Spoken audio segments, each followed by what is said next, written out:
Messieurs, bonjour, très heureux de vous retrouver ce jeudi pour une nouvelle édition d'Écho du Monde. L'actualité du monde démarrant déjà cette édition par l'Europe ce matin, précisément par la France, où on parle également du franc CFA. Le projet de loi qui entérine d'ailleurs la fin du franc CFA a été adopté mercredi en Conseil des ministres, un texte très attendu par les pays de l'Union monétaire ouest-africaine, a annoncé d'ailleurs la porte-parole du gouvernement, Sibeth Ndiaye. Ce texte valide la transformation du franc CFA qui deviendra l'éco en maintenant la parité fixe avec l'euro, ainsi que la fin de la centralisation des réserves de change des États d'Afrique de l'Ouest auprès du Trésor français, conformément à l'accord conclu fin décembre entre la France et les États de l'Union monétaire ouest-africaine, a-t-elle souligné.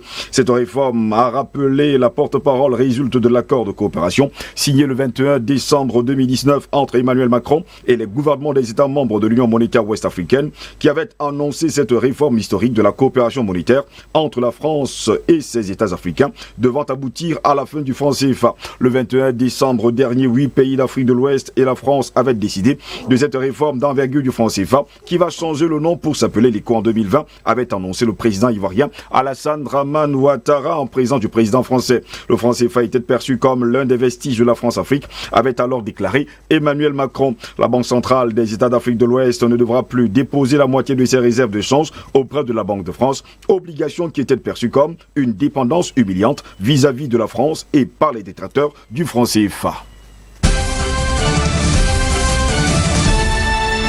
Un père et son fils soupçonnés d'avoir aidé Carlos Ghosn à fuir le Japon en décembre ont été arrêtés aux États-Unis et doivent comparaître ce mercredi dans l'après-midi devant un juge. Les autorités américaines ont arrêté mercredi à la demande de la justice japonaise 2 hommes soupçonnés d'avoir participé à la fuite de Carlos Ghosn du Japon. Michael Taylor, 59 ans, un ancien membre des forces spéciales américaines, reconverti dans la sécurité privée, et son fils Peter Taylor, 26 ans, tous deux visés par un mandat d'arrêt du Japon, doivent comparaître par vidéoconférence devant un juge fédéral du Massachusetts. Ils présentent un grand risque de fuite et doivent rester en détention en attendant la demande d'extradition du Japon, ont estimé les procureurs fédéraux. Peter Taylor a été arrêté à Boston alors qu'il s'apprêtait à partir pour le Liban, où s'est réfugié l'ancien patron de l'alliance Renault-Nissan et qui n'a pas de traité d'extradition avec le Japon, ont-ils souligné. Les 2 hommes ainsi que le Libanais Georges-Antoine Zayek sont accusés par le Japon d'avoir aidé le magnate déchu de l'automobile à échapper à la justice nippone lors d'une évasion spectaculaire. C'était le soir du 29 décembre 2019.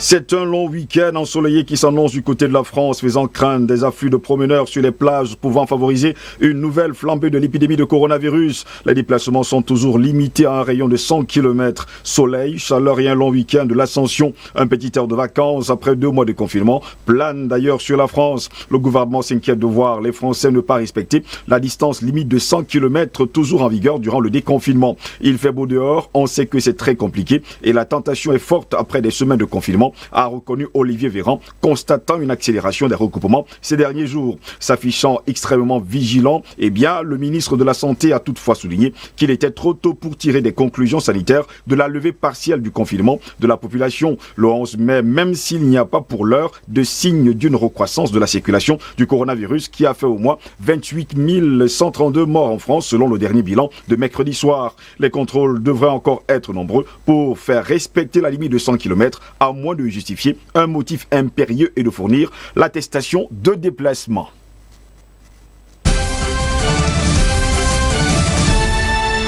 Tom Truenbeeks a lancé il y a plus de 10 ans la première exploitation agricole communautaire de Belgique. L'établissement près de la ville de Louvain nourrit désormais 1 millier de personnes avec des produits bio. Près de 700 fidèles payent 330 € par an pour récolter ainsi fruits, légumes, céréales et même acheter des produits de boucherie. Le développement de cette coopérative est un succès, mais la réussite nécessite certaines conditions. La stratégie de la Commission européenne présentée mercredi, appelée de la ferme à la table, veut inclure le monde agricole dans l'effort environnemental. Le plan prévoit l'exploitation de 25% des terres agricoles en agriculture biologique. L'institution veut aussi transformer le système alimentaire à travers une réduction de 50% des pesticides, une réduction d'au moins 20% des fertilisants et une réduction de 50% des ventes d'antimicrobiens.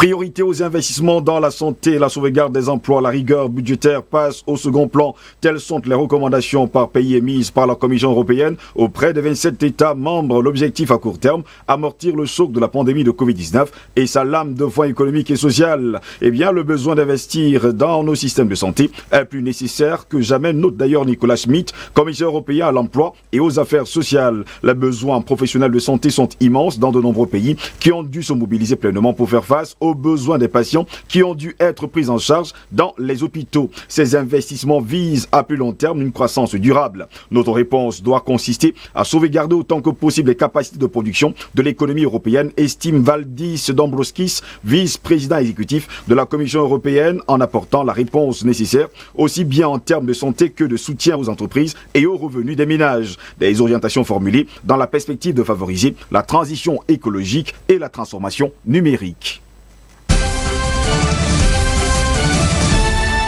En Espagne, l'état d'alerte est prolongé de 2 semaines. Les députés ont voté mercredi cette prolongation jusqu'au 6 juin inclus. Cette mesure d'exception permet notamment de limiter la liberté de circulation et le gouvernement jugeait nécessaire de la prolonger jusqu'à la fin du déconfinement par phase qui doit s'achever fin juin. Le Premier ministre espagnol socialiste Pedro Sánchez a lui-même défendu cette mesure mercredi dans l'hémicycle. Le Premier ministre espagnol répond ainsi aux critiques des partis d'opposition qui depuis plusieurs jours organisent des manifestations contre le gouvernement au cri de gouvernement démission et en tapant sur des casseroles. Ces manifestants tenus par la droite et l'extrême droite accusent le gouvernement espagnol de limiter les libertés et d'avoir été incompétent dans sa gestion de la crise sanitaire.